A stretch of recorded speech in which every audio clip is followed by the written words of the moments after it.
Hello guys, welcome on your YouTube channel Competeria. सभी पढ़ें सभी बढ़ें, study hard and get success के महत्वपूर्ण उद्बोधन के साथ कॉम्पिटेरिया एजुकेशन चैनल सदैव विद्यार्थियों के लिए फ्री एजुकेशन लेकर आता रहता है। हम पढ़ रहे थे अपना पुराना टॉपिक संसद की संविधान संशोधन। संसद के जितने भी संविधान संशोधन हुए, जिसमें हमने प्रथम संविधान संशोधन पढ़ा था 1951। अब हम आज पढ़ेंगे द्वितीय संविधान संशोधन 1952। देखिए, भारतीय संविधान का द्वितीय संविधान संशोधन 1952 क्या करता है। द्वितीय संविधान संशोधन 1952 में कि 1995 की जनगणना के आधार पर संसद में राज्यों के प्रतिनिधित्व को पुनः निर्धारित किया गया। 1995 की जनगणना के आधार पर 1995 census we define the state capacity in parliament।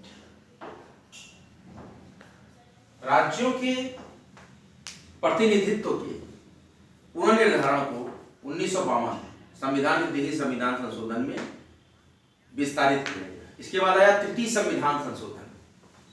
इसके बाद जो अगला आया तृतीय संविधान संशोधन, यह हुआ 1954 में। देखिए, द्वितीय संविधान संशोधन जब 1995 में सेंसस आया तो राज्यों के प्रतिनिधित्व को पुनः निर्धारित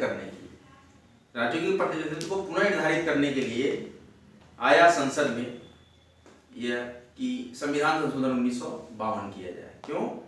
1995 की जनगणना के आधार पर संसद में राज्यों के प्रतिनिधित्व क्या होता है, राज्य किस प्रकार से प्रतिनिधित्व करते हैं, उसके वोटिंग से कौन सा नियम कानून बनता है, कौन सा नहीं बनता है, यही है राज्यों का प्रतिनिधित्व। राज्य का क्या परसेंटेज है, कितने एमएलए हैं, कितने एमएलसी हैं, कितने एमपी हैं, उसके आधार पर राज्यों को शक्तियां दी जाती हैं। देखिए, फिर तृतीय संविधान संशोधन आया 1954। तृतीय संविधान संशोधन 1954 क्या कहता है कि समवर्ती सूची की 13वीं प्रविष्टि में इसमें किया गया कि समवर्ती सूची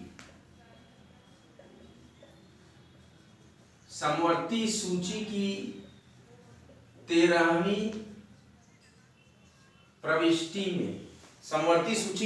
प्रविष्टि में संशोधन किया गया। संशोधन क्या उसका उद्देश्य था? समवर्ती सूची की 13वीं प्रविष्टि में संशोधन करने के लिए संविधान का तृतीय संविधान संशोधन 1954 आया। और इसमें खाद्यान्न, पशुओं के लिए चारा, देखिए इसका जो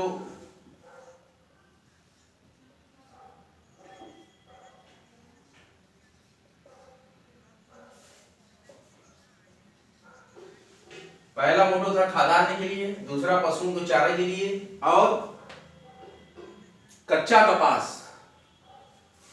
और इसमें था कच्चा कपास, यानी कि उत्पादन से संबंधित है कि खाद्यान्न में क्या होगा, पशुओं का चारा है और कच्चे कपास से संबंधित है, यह विषय रखा गया।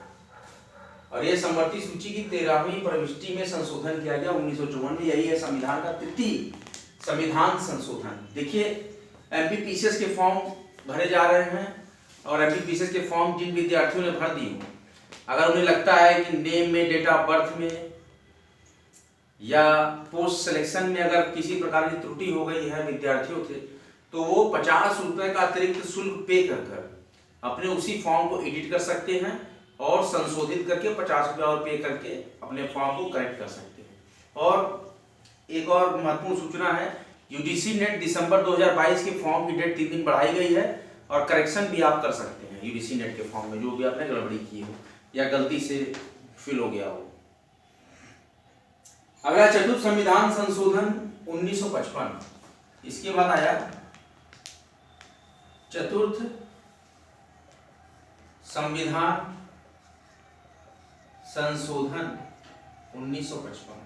देखिए, 1955 की घटनाएं बहुत ही महत्वपूर्ण रही हैं और इसी के साथ ही साथ मुझे याद है कि 1855 की घटना, क्योंकि भारतीय इतिहास में याद की जाती है क्रांतियां, वो संथाल,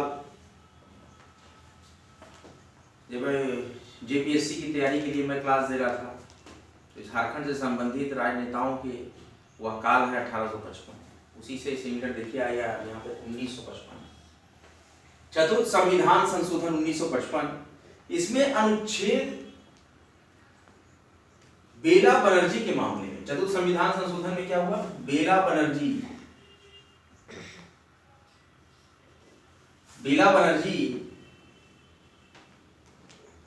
के मामले में सुप्रीम कोर्ट के निर्णय से उत्पन्न, ये सुप्रीम कोर्ट का निर्णय था, इससे उत्पन्न क्या है मामला, देखिए बेला बनर्जी के सुप्रीम कोर्ट के निर्णय से उत्पन्न कठिनाई को दूर करने के लिए पास किया गया था चतुर्थ संविधान संशोधन 1955। किसके लिए, बेला बनर्जी केस था सुप्रीम कोर्ट का, उसमें निर्णय था, उसके आधार पर लागू किया गया चतुर्थ संविधान संशोधन 1955। इसमें क्या बातें कही गई थी कि उससे निर्णय से उत्पन्न कठिनाई जो सुप्रीम कोर्ट की थी तो दूर करने के लिए पास किया गया था संशोधन, उसी संशोधन को कहते हैं चतुर्थ संविधान संशोधन। और इसके अंतर्गत व्यक्तिगत संपत्ति को लोकहित में, व्यक्तिगत संपत्ति को लोकहित में राज्य द्वारा हस्तगत किए जाने की स्थिति में यह केस था, और न्यायालय इसकी क्षतिपूर्ति के संबंध में परीक्षा नहीं कर सकती। व्यक्तिगत संपत्ति को लोकहित में राज्य द्वारा हस्तगत किए जाने की स्थिति इसमें बताई गई। इसके बाद आया पांचवा संविधान संशोधन, पांचवा संविधान संशोधन, ये बराबर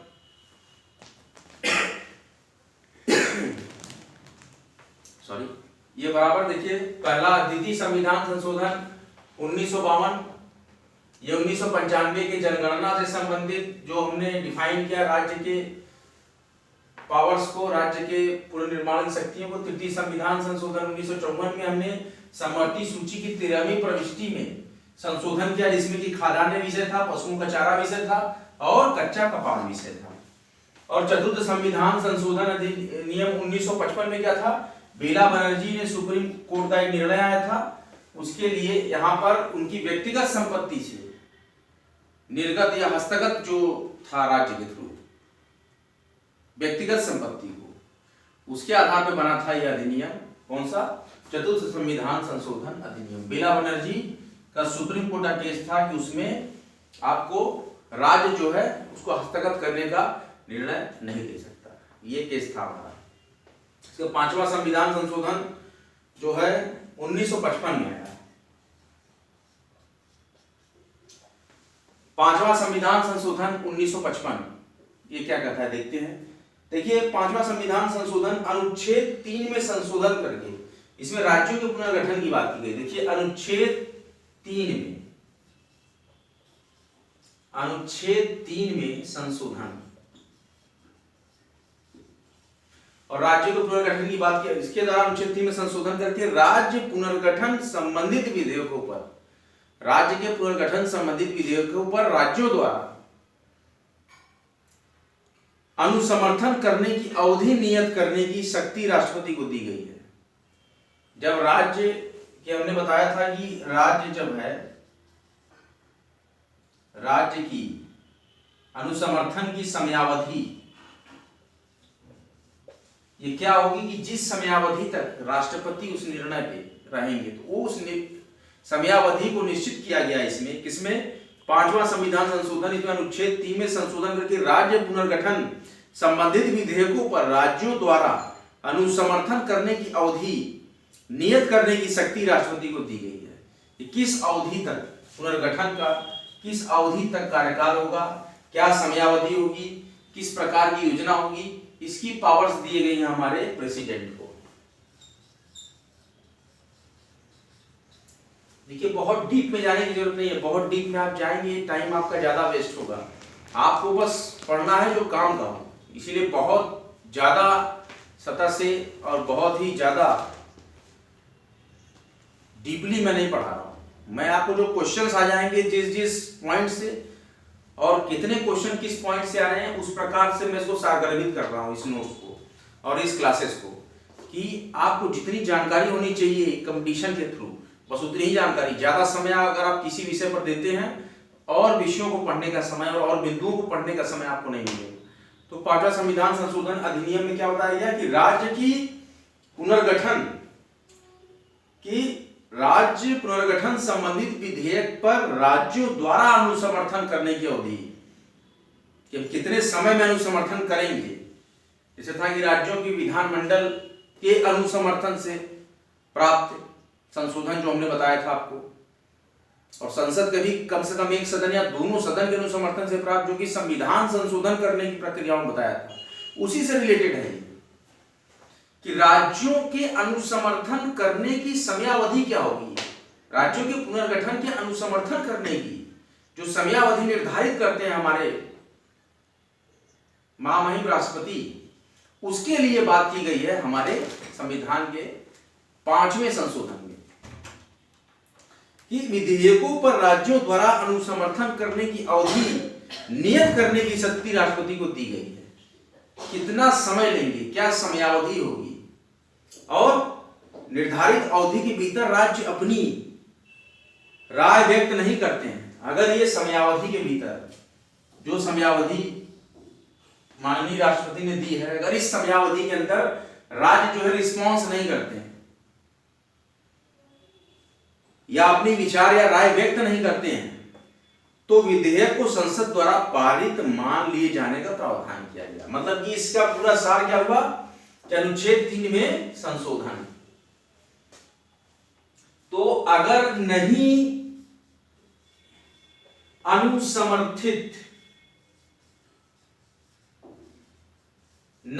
अनुसमर्थित करते निर्धारित समयावधि में, ध्यान दीजिएगा, निर्धारित समयावधि में,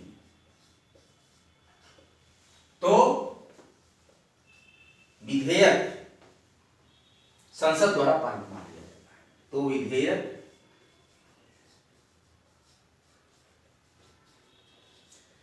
संसद द्वारा स्वतः पारित, इसको आप स्वतः लगा सकते हैं, अपने आप वो विधेयक पारित हो जाएगा संसद उसको पारित कर देगी। एक कंडीशन है, एक शर्त होती है, तो यही शर्त है कि जब आप पुनर्गठन करेंगे, जब आप अनुसमर्थन करेंगे, उसके लिए जब एक अनुच्छेद में संशोधन किया गया इतने बड़े लेवल पर, तो यह किया गया 1955।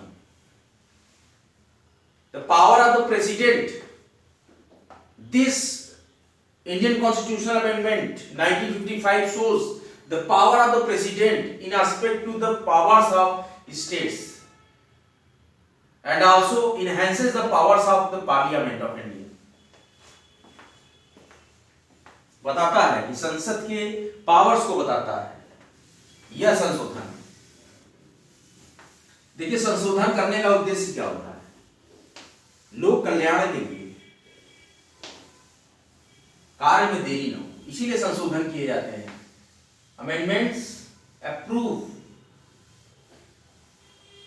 The prosperity of country, for the prosperity of citizens,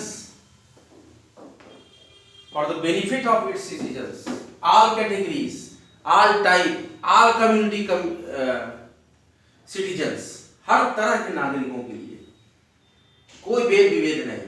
लेकिन कुछ विषयों में जिस तरह से आर्थिक आधार पर, शोषित आधार पर जो पुराने समय से व्यवस्थाएं हमारे संविधान की चली आ रही है, उसमें भी छोटे छोटे अमेंडमेंट्स किए जाते हैं। उसमें भी छोटे छोटे जगहों पर कुछ अतिरिक्त आरक्षण दिया जाता है। वो उस आधार पर बनाया गया था कि उस समय वह वर्ग नहीं मुख्य धारा में आ पाता था। उस तरह की मानसिकता रही थी कि उनको उस मुख्य धारा में लाने दिया जाए उन्हीं की कम्युनिटी द्वारा। उनकी स्वयं की कम्युनिटी नहीं चाहती कि ये विकास करे। उसके लिए भारतीय संविधान को, पार्लियामेंट को, हमारे महामहिम राज्यपाल को और हमारे लेफ्टिनेंट जनरल जो भी हमारे संघ में बनते हैं, एलजी वगैरह, इनको या तो हमारे राज्य प्रमुखों को इस प्रकार के फैसले के लिए अनुसमर्थन कराना होता है अपने राज्य के राज्यपाल द्वारा या हमारे देश के राष्ट्रपति द्वारा पार्लियामेंट इस प्रकार का प्रस्ताव रखती है कि यह वर्ग मुख्य धारा में नहीं है, इसके लिए फला फला संशोधन की जरूरत है, इसके लिए आप अनुसमर्थन प्राप्त हो हमें राज्यों का। अगर इस केस में अनुसमर्थन नहीं प्राप्त होता है तो राष्ट्रपति के पावर द्वारा और स्वतः संसद द्वारा पारित मान लिया जाएगा। यही बात था हमारा अमेंडमेंट 5 ऑफ इंडियन कॉन्स्टिट्यूशन। अब देखिए छठा संविधान संशोधन 1956, 6th constitutional amendment 1956, sixth constitutional amendment 1956 of Indian Constituency says that कि संविधान की 7वीं अनुसूची के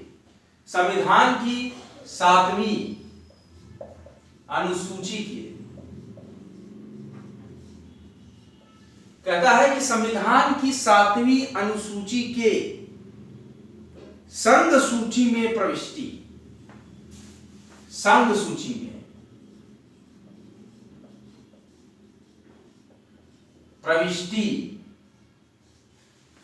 संविधान के 7वीं अनुसूची के संघ सूची में प्रविष्टि 92 का जोड़ा गया है। क्या जोड़ा गया है?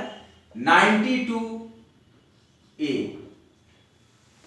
का मतलब ए हो जाएगा। तो संविधान की 7वीं अनुसूची के संघ सूची में प्रविष्टि 92A 92 का जोड़ा गया, जोड़कर 92 का को जोड़कर केंद्र सरकार को अंतरराज्यीय सेंट्रल गवर्नमेंट को अंतरराज्यीय इंटरस्टेट अंतरराज्यीय क्रय विक्रय पर कर लगाने की शक्ति प्रदान की गई। क्रय विक्रय पर कर लगाने की शक्ति दी, टैक्सेस जिसको आप बोलते हैं, कर लगाने की शक्ति प्राप्त हुई। 6th Constitutional Amendment 1956 says that in the 7वीं अनुसूची के संघ सूची में प्रविष्टि 92 का को जोड़ दिया गया, जिससे कि केंद्र सरकार को अंतरराज्यीय क्रय विक्रय पर कर लगाने की शक्ति प्राप्त हो गई। अगला जो संविधान संशोधन, देखिए संविधान संशोधन बड़ा ही रोचक विषय रहा है और बड़ा ही कॉम्प्लिकेटेड विषय रहा है।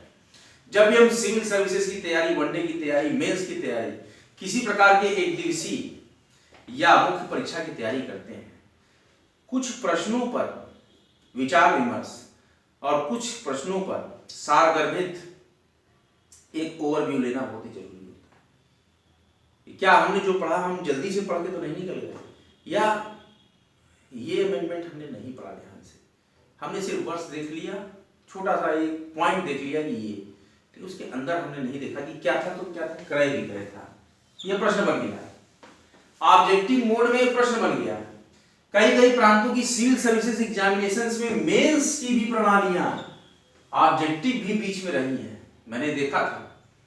बाद में हम सब सब्जेक्टिव कर दिया, लेकिन कहीं मेंस में कुछ पेपर्स ऑब्जेक्टिव भी रख दिए जाते हैं।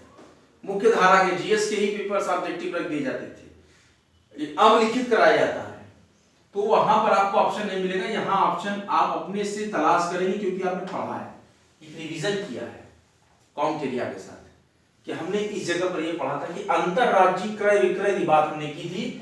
7वीं अनुसूची के संघ सूची में प्रविष्टि 92 का जोड़कर 6th constitutional amendment 1956 of Indian constitution. अगला हम पढ़ेंगे संविधान संशोधन। इसी प्रकार से आप ट्रैक करिए क्वेश्चंस को, इस प्रकार से आप एनसीईआरटी को लाइन बाय लाइन क्रैक कर उसमें से नोट्स बनाते हैं कि फला ही चीज नोट्स में लिखना है, तो आप लेक्चर्स से एक सार निकालिए। हालांकि ये सारगर्भित लेक्चर्स हैं, सूक्ष्म एवं सारगर्भित, लेकिन इसका भी एक सार निकाल कर अपने माइंड में एक मैप करिए कि फला क्वेश्चन सेट कर लीजिए अपना एक शेड्यूल। जैसे मूवी देखने गए तो इतने की टिकट थी, इतने का पॉपकॉर्न मिलता है फला मॉल में, फला सिनेमा में, याद कैसे हो गया? क्योंकि ऑडियो विजुअल आपने देख लिया, सामने मनोरंजक था, मनोरंजक तरीके से अवशोषित करने की शक्तियां आप प्राप्त करिए। विद्यार्थी जीवन में अवशोषण, शिक्षा हर जगह चल रही है, शिक्षा हर जगह मिल रही है, शिक्षा आपके चारों तरफ है, आपको सिर्फ उसको अवशोषित करने की शक्ति अपने अंदर एक जनरेट करनी है। To generate the powers of the absorb the education in all kinds of activity in your surroundings. अपने आसपास, अपने इन्वायरमेंट में, अपने एक माहौल में, अपने एक सोसाइटी में हर जगह शिक्षा का प्रचार एवं प्रसार है, और हर जगह शिक्षा का और ज्ञान का एक मुख्य धारा बिंदु है। लेकिन आपको उस ज्ञान को जगह जगह से अवशोषित करना है कि हमें यह ज्ञान कैसे प्राप्त करना है, और एक सकारात्मक ज्ञान का अवशोषण आप करें, न कि नेगेटिविटी के लिए। Always positive, be positive, study hard and get success के मधुर उद्बोधन के साथ कॉम्टेरिया एजुकेशन चैनल आपके साथ सदैव कंधा से कंधा मिलाकर हर प्रकार की शैक्षिक गतिविधियां, कॉम्पिटिटिव एग्जाम्स के लिए मुफ्त प्लेटफॉर्म लेकर पूरे विश्व में यहाँ पर उपस्थित है और हमेशा आपके साथ सदैव खड़ा रहेगा। आइए हम अगला अमेंडमेंट देखते हैं। 7वां संविधान संशोधन 1955, 7th कॉन्स्टिट्यूशनल अमेंडमेंट।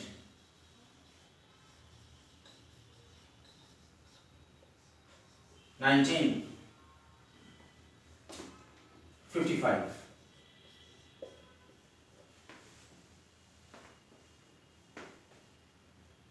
राज्य पुनर्गठन अधिनियम 1955, राज्य पुनर्गठन अधिनियम।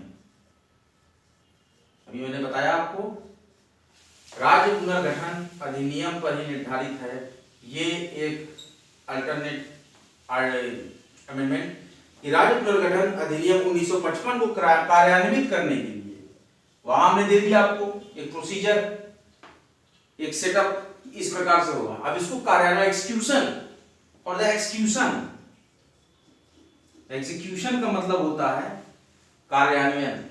तो उसी कार्यान्वयन से संबंधित कि पारित किया गया, कार्यान्वित करने के लिए इसको पारित किया, किसको? 7वां संविधान संशोधन अधिनियम 1955 को पारित किया। सेम डेट रहेगी लेकिन अमेंडमेंट चेंज हो जाएगा क्योंकि ये एक्सक्यूशन के लिए है। For the execution of the state amendment 1955, राज्यों का पुनर्गठन 14 राज्य किया गया कि 14 स्टेट होंगे। कहा गया कि 14 राज्य होंगे और उस समय 1955 में 6 संसदीय क्षेत्र, 6 यूटीज होंगी, union territories, 14 states and 6 union territories, 14 states and 6 union territories में किया गया। और केंद्र और राज्य की विधान पालिकाओं में सीटों को पुनर्व्यवस्थित किया गया, सेंट्रल में और स्टेट में। लेजिस्लेटिव प्रोसीजर में सीटों को पुनर्व्यवस्थित किया गया, रीअरेंजमेंट, एग्जैक्ट वर्ड इसके लिए होगा rearrangement of the numbers of members in legislative councils of the states and as well as central। राज्य पुनर्गठन अधिनियम 1955 के कार्यान्वयन को करते हुए पारित किया गया और 14 राज्य 6 यूटी होंगी और इनके केंद्र और राज्य के विधान पालिकाओं के सीटों का पुनर्निर्धारण, पुनर्व्यवस्थीकरण, पुनर्व्यवस्थित किया गया। आर्टिकल 230 और 237 और इसके साथ ही साथ क्या किया गया? आर्टिकल 230 एंड आर्टिकल 270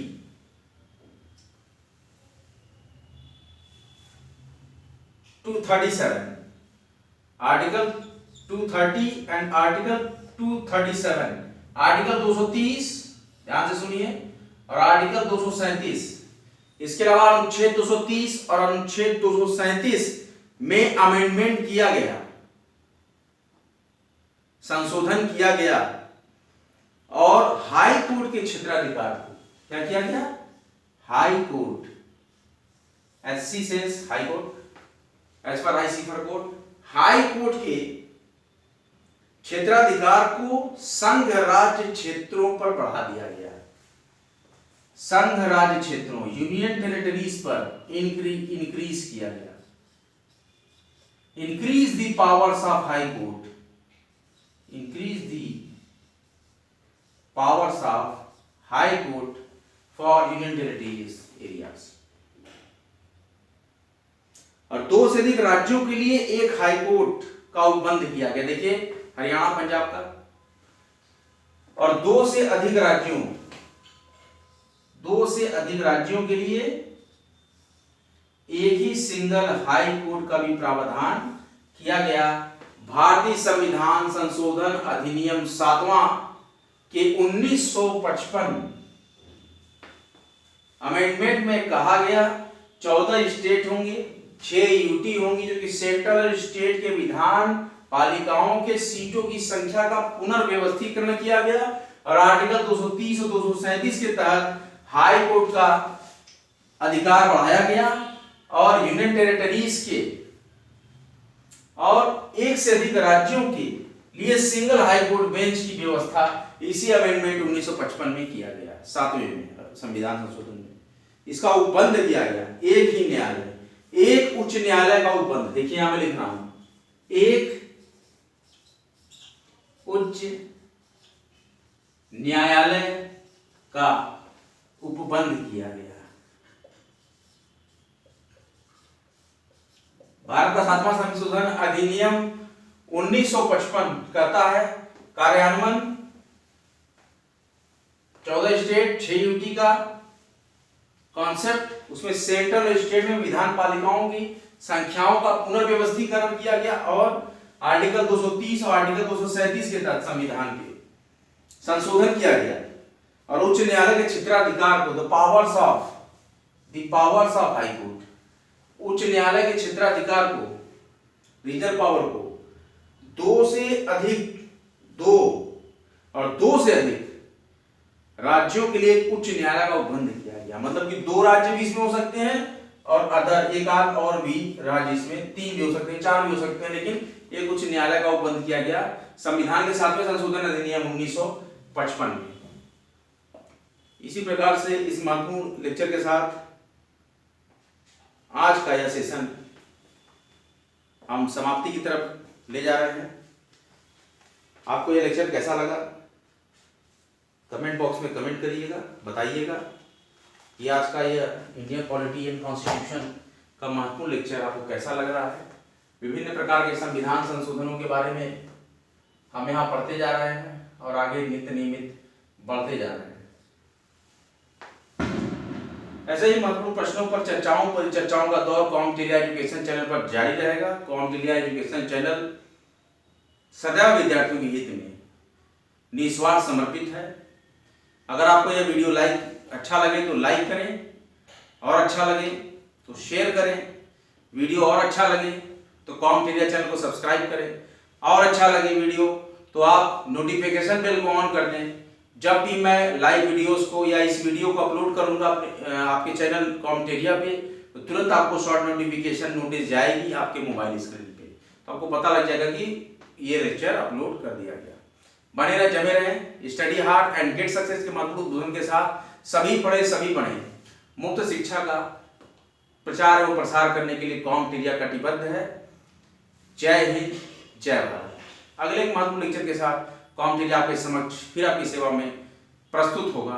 तब तक के लिए आप रिवीजन करते रहें और बहुत ही महत्वपूर्ण लेक्चर्स पर विचार और मंथन कर रहा है कॉम्पिटिटिव। बहुत ही जल्द धमाकेदार और एकदम सटीक लेक्चर जो कि एग्जामिनेशन के पर्पज से, जो कि बहुत से एग्जामिनेशंस आने वाले हैं। एक महत्वपूर्ण सूचना है, अभी सूचना की मैं पुष्टि नहीं कर सकता, ये महत्वपूर्ण खबर हमें कहीं से प्राप्त हुई है, लेकिन अनऑथराइज्ड सोर्स से यह खबर प्राप्त हुई है कि यूपी टीजीटी पीजीटी की परीक्षाएं 7, 8, 9, 10, 12, 13 ऐसे अगस्त की डेट्स लगाई जा रही है आयोग द्वारा, या जो नया आयोग गठित होगा शिक्षा सेवा चयन आयोग उसके द्वारा। लेकिन लगभग सुनाई यही दे रहा है कि अगस्त के प्रथम सप्ताह से ही यूपी टीजीटी पीजीटी की भर्तियों की परीक्षाएं स्टार्ट होने की प्रबल संभावना है।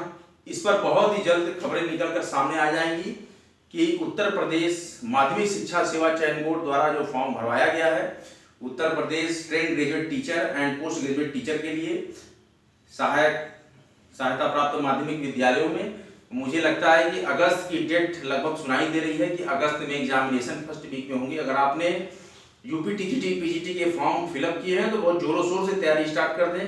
और भी कई विद्यार्थी सहयोगी ग्रुप दबाव बना रहे हैं माध्यमिक शिक्षा सेवा चयन बोर्ड पे कि जल्द से जल्द परीक्षा तिथियों का स्पष्टीकरण हो, क्योंकि पहले सुनने में आया था कि इस प्रकार से आयोग सूचना दे कि विद्यार्थी को कम से कम 1.5 से 2 महीने पूर्व पता लग जाए कि फला तारीख को परीक्षा होने वाली है। और यह सही भी है। अचानक से परीक्षा की डेट 15 दिन पहले देकर और प्रवेश पत्र देकर आप तैयारी के एक महत्वपूर्ण आयाम को नहीं कायम कर सकते। इसलिए सरकार को भी कम से कम 2 माह पूर्व एग्जैक्ट तारीख तो कम से कम बता ही देनी चाहिए अभ्यर्थियों को। आप विभिन्न विषयों से टीजीटी और पीजीटी के लिए उत्तर प्रदेश में अप्लाई किए होंगे, भारी मात्रा में आवेदन पत्र आए हैं और खूब अच्छे से तैयारी कीजिए, अपने सब्जेक्ट पकड़ बनाइए। जो भी विद्यार्थी काउंट एरिया से जुड़े हैं वह भी महत्वपूर्ण लेक्चर देख सकते हैं। कुछ लाइव लेक्चर सोशियोलॉजी पीजीटी के पेपर बैक मैंने कराए हैं और भी समय निकालकर मैं सोशियोलॉजी के भी जब निकट आएगी परीक्षा तिथि कंफर्म होगी तो कुछ पेपर बैक लेक्चर्स और मैं दूंगा। बने रहे जमे रहें आपके अपने महत्वपूर्ण एजुकेशन चैनल काउंट एरिया पर। जय हिंद जय भारत।